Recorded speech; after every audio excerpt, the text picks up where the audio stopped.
The last ember of the sun slips behind the hills, and the veil thins. You feel it first in the hollow of your throat, a cool breath that wasn't there a moment ago. Somewhere, a child laughs too sharply, and the sound lingers longer than it should. Tonight is Halloween, but the name is only a mask. Beneath it lies Samhain, the old Celtic hinge between summer and winter, when the cattle were brought down from the hills and the dead were invited to supper. I was there the first time the fires were lit, not in body, but in memory older than my bones.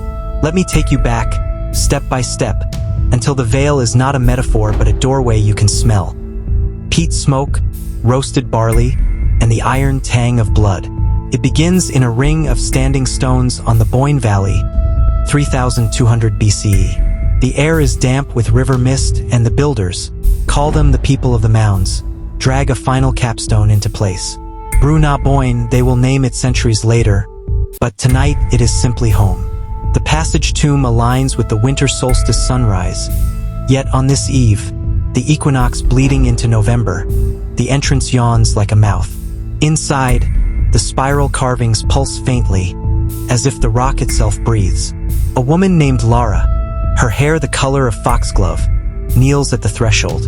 In her hands, a bowl of barley porridge mixed with hazelnuts and the first blood of a white hare. She sings, low and guttural, a language that predates writing. The words mean come, cross, remember. The dead do not need translation. Outside, the tribe gathers in a circle. Men with antler headdresses, women with faces painted in woad spirals. They carry torches of bundled reeds dipped in pine resin. The fire starter is a boy no older than 12. His palms blistered from turning the bow drill. When the first flame catches, the circle erupts in a roar that shakes the stars. They are not celebrating harvest's end. They are negotiating. The cattle must survive the dark months. The seed corn must not rot.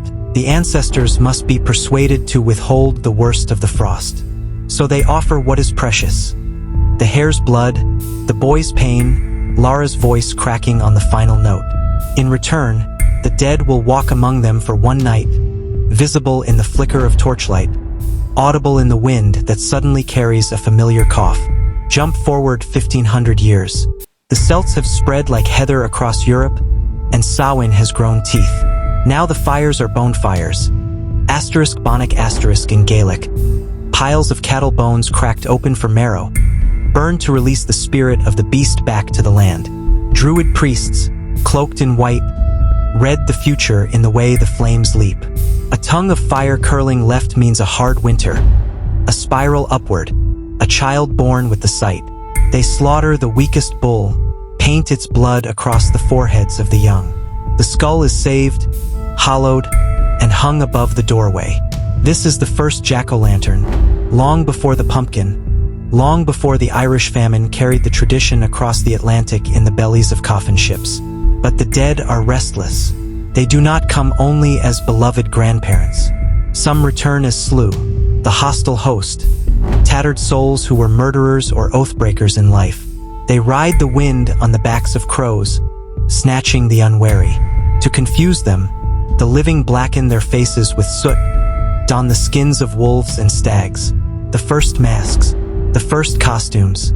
A girl named Bridget, barely 9, ties a foxtail to her belt and howls until her throat bleeds. When the sluagh sweep overhead, they see only another predator and pass by. Bridget lives to become a grandmother, and every Halloween thereafter, she tells the story by the hearth, her voice a rasp of smoke and triumph. Rome arrives in 43 CE, iron-shod and hungry for tin. The legions march into Britain, and with them comes the cult of Pomona, goddess of orchards. Her festival falls on November 1st, and the soldiers bring apples. Crisp, red, impossible in a land of crabapples and sloes. They bob for them in barrels of water, a game that mocks the Celtic practice of divination by hazelnut. Drop a nut in the fire. If it pops, your lover is true. The Romans laugh, bite into the fruit, and plant orchards along Hadrian's wall. The apples take root, and so does the custom. Centuries later, a child in colonial Virginia will bite into a similar apple and see, in the mirror of the water, the face of the man she will marry. The thread is unbroken. Christianity follows the legions like a shadow. By the 8th century, Pope Gregory III moves All Saints' Day to November 1st, a deliberate overlay. The old fires become vigils. The bonfires become soul cakes. Small breads marked with a cross, given to the poor who promise to pray for the dead. Children go door to door. A soul cake, a soul cake. Have mercy on all Christian souls for a soul cake. The first trick or treat, though the trick is subtle. Refuse and the prayers turn to curses. The church thinks it has tamed the night, but the people remember. They still leave a place at the table, a candle in the window, a bowl of milk on the step. The dead are polite guests. They wipe their feet. Now cross the Irish Sea to the 19th century. The potato blight blackens the fields, and a million souls board ships for America. They carry little.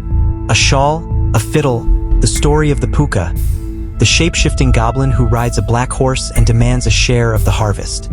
In the tenements of New York, they carve turnips into lanterns, hollow out the flesh, and set a coal inside. The face is grotesque. Slit eyes, a leer. It is meant to frighten, but also to welcome. The Irish meet the Scots, who tell of geysers, boys dressed as the dead, reciting verses for coins. They meet the English, who bring mumming plays. St. George slays the dragon, then revives him with a doctor's potion. Death is not final. It is rehearsal. The turnip proves stubborn. In America, pumpkins abound, orange, obliging, easy to carve. By 1890, the jack-o'-lantern as we know it grins from every porch in New England. The name comes from an Irish folktale. Stingy Jack, who tricked the devil twice and was condemned to wander with only a coal in a turnip to light his way.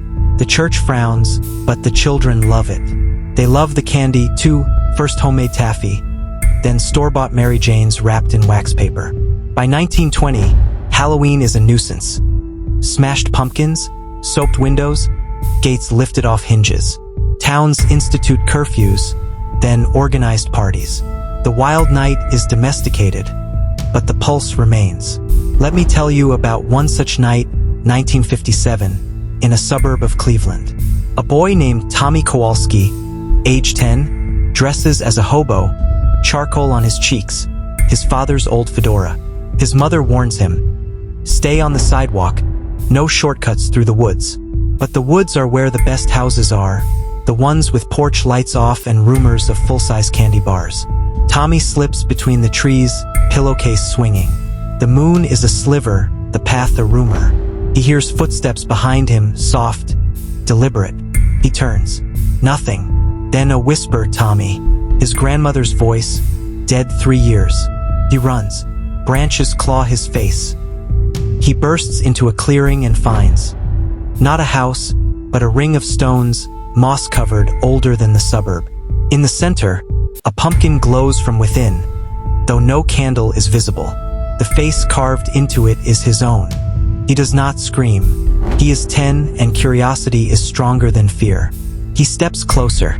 The pumpkin splits open like a mouth, and inside is a seed, black and shining.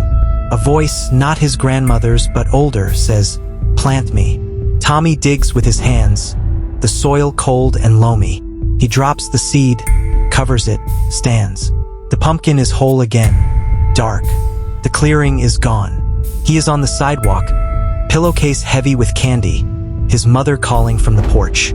He never speaks of it, but every Halloween thereafter, he carves a pumpkin with his own face. And every year, on November 1st, a single black seedling pushes through the compost in his backyard. He uproots it carefully, buries it deeper in the woods. Some threads must not be cut. The 20th century accelerates. Hollywood turns Halloween into a slasher film. Michael Myers, Jason, Freddy. The fear is no longer ancestral. It is cinematic, disposable. Yet the rituals persist. Teenagers hold seances in abandoned houses, using Ouija boards mass-produced in Taiwan. They ask is anyone there and feel the planchette move under their fingers, spelling names they swear they did not think. In México, Día de los Muertos blooms selong sayud. Marigolds, sugarscals, olters paild wispan de muerto. The dead are not feared. they are faded.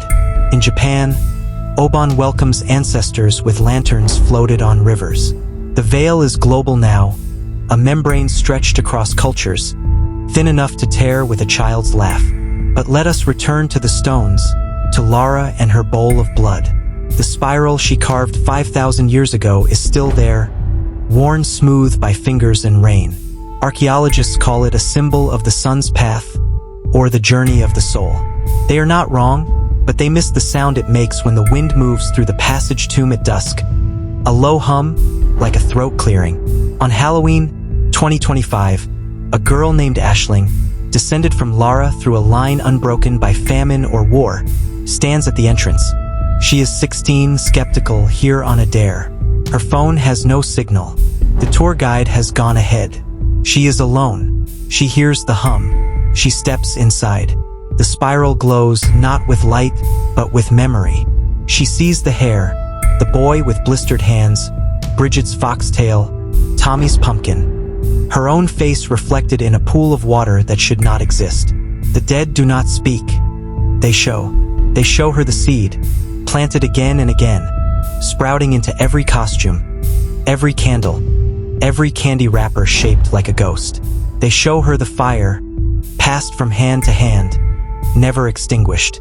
They show her the veil, not as a barrier but as a lung, inhaling the living, exhaling the dead, in rhythm with the turning year. Aisling emerges at moonrise. The tour group is gone. The parking lot is empty. She walks home through fields silvered with frost, her breath visible, her pockets full of hazelnuts she does not remember picking.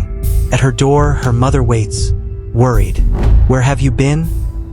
Aisling smiles, the expression of someone who has seen the back of her own skull. Negotiating, she says. She leaves a bowl of porridge on the step, a candle in the window, a place at the table. The dead are polite guests. They wipe their feet. And somewhere, in the woods behind a subdivision that was once a farm, that was once a forest, that was once a glacier's edge, a black seedling pushes through the soil. It will grow into a pumpkin by next October, its face already carved by time. A child will find it, bite into an apple, hear a whisper that sounds like home. The veil thins again. The fire leaps. The story, older than names, older than fear, continues. Listen. Can you hear it? The crackle of bonfire, the rustle of foxtail, the soft pop of a hazelnut in the flames. The dead are walking. They know your name. They have brought you a seed. Plant it. Remember, the night is young, and the hinge swings both ways.